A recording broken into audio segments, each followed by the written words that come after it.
Made in Module, le rendez-vous de l'initiative économique dans les Monts du Lyonnais.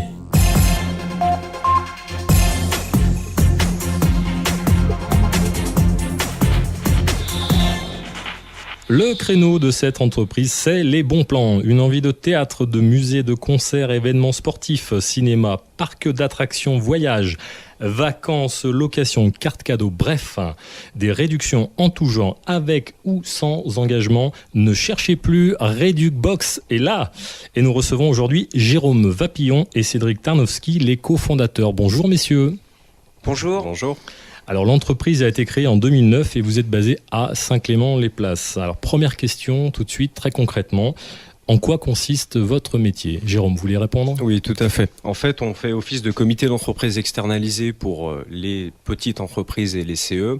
Et on apporte plus spécialement en fait des tarifs préférentiels aux salariés sur les catégories que vous avez citées, donc du cinéma, des parcs, des spectacles, etc. D'accord, donc vous apportez des avantages pour les salariés des entreprises qui sont finalement vos clients. Tout à fait. En fait, les salariés ne peuvent pas nous contacter directement, donc il faut vraiment qu'une entreprise ou un comité d'entreprise s'abonne à notre service. Mais c'est bien sûr le salarié au final qui utilisera notre service et notamment nos prix sur du cinéma, du parc et des spectacles. D'accord, donc ce sont les entreprises qui font la démarche vis-à-vis de vous pour s'abonner à vos services et proposer ensuite tous ces avantages à leurs propres salariés. Tout à fait. En fait, on n'est pas un site grand public de promotion comme on en connaît quelques-uns. Nous, on est vraiment spécialisé sur le tarif préférentiel qui est stabilisé dans la durée et en l'occurrence qui est souvent dédié aux grandes entreprises. Donc du coup, notre métier, c'est vraiment de démocratiser tout ça et d'apporter notre solution aux petites, mais aussi aux grosses naturellement. Très bien. Et vous pouvez nous dire comment tout a démarré ? Qui a eu l'idée de créer cette entreprise ? En fait, on n'a pas vraiment eu de leader tout de suite dans la création parce qu'on travaillait ensemble avec Cédric et dans une activité qui était parallèle un peu à ce qu'on faisait aujourd'hui. Et du coup, on s'est dit qu'il serait intéressant d'associer nos compétences pour pouvoir apporter à la base quelque chose de local. Parce qu'en fait, les acteurs avec qui on travaillait, en l'occurrence, étaient plutôt nationaux et nous, on voulait apporter une petite touche locale en proposant notamment des activités type loisirs, cinéma ou parc, un peu plus de proximité parce que les gens consomment quand même à côté de chez eux en général. D'accord. Et comment s'est fait la rencontre entre vous ? Comment cette association s'est créée ? En fait, Cédric était... je vais te laisser répondre un jour, Cédric, mais là, je prends que... mais en l'occurrence, Cédric était responsable d'une agence qui proposait sensiblement à peu près les mêmes services. Et du coup, moi, dans le cadre de mon master, je cherchais un stage pour parfaire mes compétences et on s'est tout simplement posé la question de savoir si on n'était pas capable de créer nous aussi notre structure et de devenir indépendant. Comme je pense pas mal de Français qui cherchent aujourd'hui à devenir un peu plus indépendants et autonomes. Et donc du coup, on a mis en place nos compétences et ce qu'on connaissait pour pouvoir créer notre structure il y a 7 ans aujourd'hui. Pardon. Ouais, 2009, 2016. Donc un stage à l'origine s'est transformé en une association. Tout à fait. Donc après, j'étais déjà moi dans ce cœur de métier, donc on connaissait quand même sensiblement ce qu'on faisait, mais c'est vrai que c'est dans le cadre de mon stage en master en management, en master 2, qui a fait que j'ai rencontré Cédric en l'occurrence. D'accord. Alors aujourd'hui, qui sont véritablement les clients de votre entreprise ? Cédric, peut-être ? Oui, je veux bien prendre le micro. Donc bonjour. Du coup, oui, effectivement, on a plusieurs typologies de clients. En définitive, in fine, on va dire historiquement, ce sont les comités d'entreprise qui ont des besoins en fait dans leur mission d'élu d'animer la vie culturelle et sociale de la structure, donc qui font appel à nous pour effectivement éviter d'avoir des achats en direct à faire auprès des prestataires type parc d'attractions, organismes de cinéma ou autres, parce qu'en fait ils sont obligés d'obtenir des tarifs sous couvert d'un quantitatif d'achat pour avoir le tarif. Alors, donc vous jouez le rôle de grossiste quelque part. Effectivement, d'où notre dénomination aussi de centrale d'achat loisirs, c'est-à-dire qu'après, au travers de l'abonnement, les salariés de la structure adhérente peuvent de manière unitaire acheter leur billetterie, que ce soit spectacle, parc d'attractions, forfait de ski, etc. Donc le but, il y a un rôle de service aussi derrière tout ça, pour aider les comités d'entreprise on va dire, à offrir un maximum de prestations sans avoir de contraintes de gestion, d'avance de trésorerie, etc. Et le profil de votre clientèle aujourd'hui, c'est quoi? C'est des PME, c'est des grands groupes? Donc voilà, pour revenir aux typologies de clients, donc on a la partie comité d'entreprise que j'ai cité précédemment. On a les TPE, PME qui souhaitent justement offrir un axe et un pan supplémentaire sur leur politique RH pour fidéliser et recruter des salariés en mettant en place un système de comité d'entreprise qui leur permet d'endiguer le clivage avec les grands groupes qui ont des CE qui proposent des avantages, et dans les petites structures, souvent les salariés ont le discours de dire voilà, nous on n'a jamais rien dans les petites boîtes, etc. Donc le but, il est d'apporter aussi ça et d'endiguer un petit peu cette problématique pour les patrons de TPE PME. Et le dernier axe qu'on travaille également est la partie groupement. Donc groupement, tout ce qui est un réseau en fait en main d'adhérents, d'entreprises, pour animer justement ce réseau-là. Donc là, c'est plus un outil de fidélisation qu'on propose. Ça va être par exemple une mutuelle qui va mettre en place en parallèle un club avantage pour ses adhérents, pour offrir au travers de la cotisation un service plus avec un club avantage loisir et du pouvoir d'achat et une valorisation du service dans ce sens-là. D'accord. Donc voilà nos 3 types de clients aujourd'hui sur les cibles de Reducbox. Okay. En termes de développement, aujourd'hui, et en termes de projets, quels sont les projets pour votre entreprise? Alors on a démarré, on y reviendra peut-être par la suite, mais on a démarré, Jérôme et moi, tous les deux dans la structure, entre guillemets, avec nos fonds propres.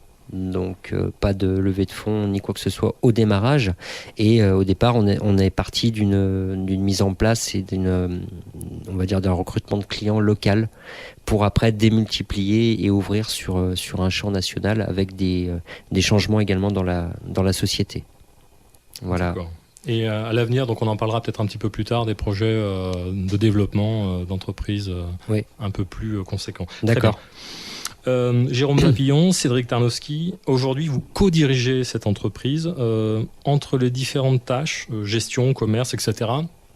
Comment est-ce que vous répartissez les rôles ?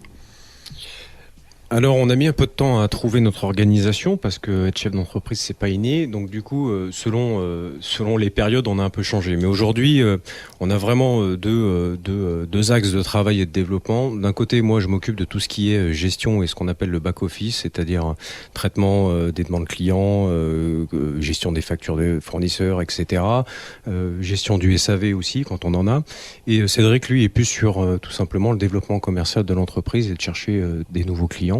Et donc, bien sûr, aussi derrière de mettre des actions marketing en place pour nous faire connaître. D'accord, donc vous avez tâtonné au départ sur vos rôles, mais aujourd'hui, les rôles sont mieux définis. Bah oui, au bout de 7 ans, ça serait bien, ouais. Alors justement, aujourd'hui, qu'est-ce qui fait la force de votre binôme ? Bah clairement, Cédric a toujours eu une vraie velléité dans le développement commercial, et moi, par on va dire mon cursus, on va dire écolier ou universitaire, je sais pas comment on peut dire, j'avais plutôt une vision de gestion, etc. Donc du coup, on s'est tout de suite complété à la fois sur le nerf de la guerre qui est de trouver des nouveaux clients, et puis aussi sur le deuxième pan qui est important, c'est-à-dire les garder et surtout qu'ils soient satisfaits. Donc on s'est bien complété dès le début et on savait de toute façon que ça allait fonctionner parce qu'on travaillait déjà ensemble. D'accord. Alors justement, le quotidien aujourd'hui de deux associés, c'est quoi ? On se réunit le matin pour définir ce qu'il y a à faire. Ça se passe comment une journée à deux ? Alors on n'est pas encore une multinationale parce qu'on travaille encore dans le même bureau, donc ça va, on s'est pas encore étripé. Donc du coup, on fait des points quand même une fois par semaine. La plupart du temps, c'est plutôt en fin de semaine parce que lundi, on a pas mal de choses entre guillemets à régler du quotidien, du week-end. Donc la plupart du temps, on fait notre quotidien toute la semaine et le vendredi, on fait un point pour donner les grandes orientations de la société. Maintenant, comme vous le disiez Cédric, et puis je sais pas si on l'a abordé, mais maintenant on a un peu plus de personnes autour de nous. Donc c'est vrai que avant on se faisait les reportings comme ça à l'oral. Maintenant, on a besoin de poser un peu plus ça sur le papier, histoire d'informer nos actionnaires notamment. D'accord, très bien. Alors, aujourd'hui, donc vous avez lancé cette aventure, vous avez quelques années d'expérience. Quel conseil vous donneriez à un futur entrepreneur qui souhaiterait se lancer dans une aventure avec un ou plusieurs associés ? C'est quoi le secret ? À toi, Cédric. Déjà, je conseillerais, si c'est dans le cadre d'une association, de bien regarder les profils et les compétences faire un mix qui soit cohérent. Ne pas négliger le commercial, puisque ça reste quand même la force vive au départ pour rentrer du cash dans la structure, mais ne pas négliger, comme nous on a pu le faire au départ, en se disant par exemple on achète un prestataire un site internet, puis après ça va rouler tout seul, sauf qu'on comprenait pas bien en fait qu'un site internet c'est tout le temps en mouvance, il y a plein de correctifs, il y a plein de choses à faire, et que en fait au final je préconiserais plus de réflexion, dans le sens de bien réfléchir à tous les rouages en fait de la structure, et ne pas prendre les choses un petit peu à la légère sur certains axes qui peuvent après s'avérer déterminants. Encore un peu plus de réflexion que voilà, de discussion. Voilà, c'est ça. Et puis également de peut-être, dans la mesure du possible, essayer de se faire aussi aider au maximum financièrement.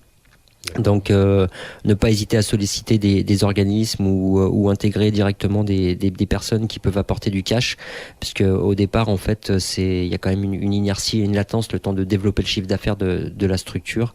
Donc du coup c'est toujours intéressant d'avoir en tout cas un fonds de roulement qui est là en fait, qui est bien présent, qui soit costaud. Alors, Jérôme Vapillon, Cédric Tarnowski, parlons un peu de votre relation avec les Monts du Lyonnais. Est-ce qu'aujourd'hui, les habitants, les entreprises des Monts du Lyonnais sont des consommateurs, des gros consommateurs de vos services d'une manière générale ? Oui, bien sûr, parce que quand on a commencé, on a essayé de se faire connaître dans le coin. Maintenant, un peu moins, parce qu'on a vraiment cette notion d'ouverture sur le territoire français. Malgré tout, on a aussi eu des partenaires tout de suite qui nous ont accompagnés, que ce soit des parcs locaux ou même des comités d'entreprises locaux qui nous ont aussi aidés. Donc oui, clairement, c'était important au début, les Monts du Lyonnais, pour nous, ça c'est certain. Et aujourd'hui, donc, vous êtes basé, je l'ai dit, à Saint-Clément-les-Places. Cette présence au cœur des Monts du Lyonnais, est-ce que c'est un avantage ou est-ce que c'est un handicap pour le développement de votre structure ? Alors, c'est un avantage parce qu'on a un super cadre de travail, et puis pour avoir travaillé à Lyon par exemple, on n'y reviendra plus, je crois, hein, on est d'accord, Cédric ? Non. Donc c'est un scoop, pas d'implantation sur Lyon. Non, on essaiera de tout faire pour rester dans le coin et d'essaimer bien sûr, mais après il y a quand même des soucis, que ça soit pour le recrutement par exemple. Enfin, on n'est pas les seuls à dire ça, mais vu qu'on a une activité à la fois informatique et commerciale, ça peut être un peu plus compliqué au niveau du recrutement, parce que malgré tout, les gens d'ici, je pense, vont travailler sur Lyon ou dans les métropoles, et c'est pas toujours facile, en tout cas, de recruter. Donc je dirais que c'est un peu le point négatif qu'on a aujourd'hui. Après, nous, on travaille sur Internet, donc on n'a pas de logistique ni de locaux importants à avoir. Donc c'est vrai que malgré tout, le recrutement, pour moi, ça reste essentiellement le petit point négatif. Mais D'accord. Aujourd'hui, vous bénéficiez d'un accompagnement à la pépinière Axion, c'est ça ? Plus maintenant. D'accord. Alors, vous l'avez été ? Oui, on l'a été en fait pendant 2 ans. On a été accompagné à la pépinière Axo, où on avait en contrepartie donc ce qu'on appelle un SMH, c'est-à-dire d'une vraie volonté de l'entreprise de s'implanter et éventuellement aussi de recruter dans les Monts du Lyonnais, donc de la gratuité notamment du local. Donc on nous a prêté entre guillemets un local pour nous installer. Et donc après ces 2 ans, on doit logiquement essaimer. Et on a eu plus ou moins des difficultés à trouver des locaux pour des petites entreprises. Alors c'est un peu bizarre, mais donc en l'occurrence on est toujours dans le cadre de la pépinière d'entreprise, mais on est maintenant en résidence d'entreprise, qui signifie qu'on paye bien nos charges. On paye notre électricité, enfin on est vraiment une société à part entière. Donc vous profitez de l'environnement qui est offert tout à fait. Sur place. Et cet environnement vous a permis de faire de nouvelles choses, j'ai cru comprendre, donc de rencontrer des gens. Oui, alors le fait d'avoir intégré la pépinière, effectivement, comme l'a dit Jérôme, c'était un deal avec les élus, effectivement, sous couvert de bénéficier des infrastructures, de rester sur le territoire pour améliorer le côté économique du local. En fait, c'était le jeu, hein, c'était on va dire un échange gagnant-gagnant. Sur la partie échange, effectivement, le côté pépinière et le côté effet cafétéria, en fait, a quand même fait son petit effet, effectivement. Parce qu'en fait, au final, on a fait des belles rencontres et on a pu effectivement aujourd'hui, on a une des personnes qui est rentrée en association avec nous, qui est Xavier Trégouette, qui dirige la société MMDev, donc une structure informatique, développement web, qui nous a monté notre nouveau site internet, qui a permis également d'accéder à cette levée de fonds et de nous mettre aussi sur on va dire passer un cap supplémentaire au niveau de Reducbox. Donc c'est empreint aussi d'échanges et puis de bonnes pratiques qu'on peut mettre en place et puis d'avoir aussi un œil extérieur avec des sociétés qui n'ont rien à voir dans nos activités, et le fait d'échanger amène aussi des nouvelles choses, donc l'humain reste pour moi au cœur de cette dynamique aussi. Donc l'effet cafétéria à Saint-Clément-les-Places vous a permis de lever des fonds et de rencontrer un nouveau partenaire. Tout à fait, c'est à peu près ça. Enfin, levée de fonds, on a un peu retourné nos manches aussi pour le chercher, mais au final, c'est vrai que c'est un petit peu l'effet boule de neige. D'accord. Donc si je vous demande comment vous vous sentez à Saint-Clément-les-Places aujourd'hui, on est bien à Saint-Clément-les-Places. Oui, tout à fait. D'accord. On va pas se plaindre. Alors, Cédric, Jérôme, j'ai une dernière question que je pose à tous les interviewés. Imaginez juste un instant que je puisse exaucer l'un de vos souhaits sur le plan professionnel, bien entendu. Que me demanderiez-vous en premier ? Elle n'est pas facile, votre question. Au niveau professionnel, c'est bien ça. Hein. Oui, c'est bien au niveau professionnel. Je peux la répéter si vous voulez. Oui, je veux bien, parce que qu'on fasse pas d'amalgame. Pour moi, ça serait vraiment de pouvoir continuer à grandir dans les monts du Lyonnais et puis de devenir une belle société qui à la fois draine à la fois des effectifs, qu'on puisse grandir sereinement, en tout cas dans les monts du Lyonnais. De la sérénité et des clients.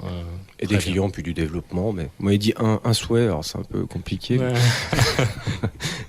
Je sais pas, Cédric, non, mais moi je vais faire écho au souhait de Jérôme. On est associés, donc je vais rester dans sa mouvance. Donc c'est vrai que ce serait super de pouvoir pérenniser notre entreprise, amener aussi du développement humain, à pouvoir recruter des personnes et avoir une équipe et une structure qui tourne, et puis qu'on puisse vivre aussi comme ça, et puis garder un peu de temps aussi pour notre vie personnelle.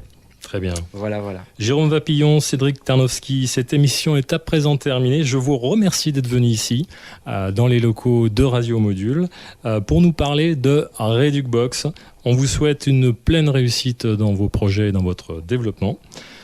Je rappelle à nos auditeurs que cette émission sera multidiffusée, donc en épisode du jeudi au samedi, et que vous la retrouverez dans son intégralité le dimanche, mais également en podcast sur notre site internet www.radiomodulettoutattaché.fr. Alors n'hésitez pas. Très bonne journée à tous. Merci beaucoup. À bientôt. Merci à vous. Merci de nous avoir reçus.